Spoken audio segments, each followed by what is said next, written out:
Today, we're going to do something a little bit different and close it out with TB paying tribute to a man who left his mark on the game, the late Don Meredith. Thanks, Kurt. You know, this past week, I lost a friend who gave me the best advice I've ever received.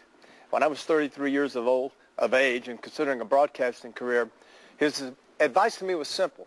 He warned me about people who wouldn't like me and the television executives who tried to change me, the people who'd make fun of the way I talked and my redneck sense of humor. But he urged me to just be myself, just be Terry Bradshaw, and I'd be fine. And I wouldn't have to apologize to anyone. That's what Don Meredith told me when we played a round of golf the day before I took my first job in television. And he was right. Dandy Don was a television pioneer.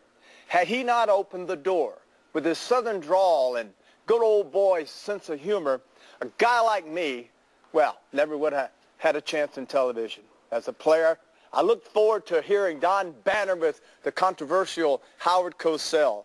Howard once said to me, seriously, when I was running out to do the interview, he said, "Here comes the #1 flop in the National Football League." I admired how Don, this country boy with this country charm, could poke holes in Howard's self-importance, all the while captivating me and millions of others. I know the folks in his hometown of Mount Vernon, Texas, are mourning his passing, as all of us in television are. Don Meredith was an icon. I'm sure there's been an event or maybe a person out there that he has shaped their lives. For me, it was that day almost 30 years ago. And Don, this is for you.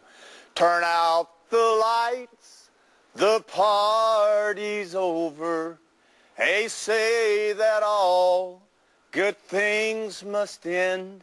Call it a night, the party's over, and tomorrow starts the same old thing again.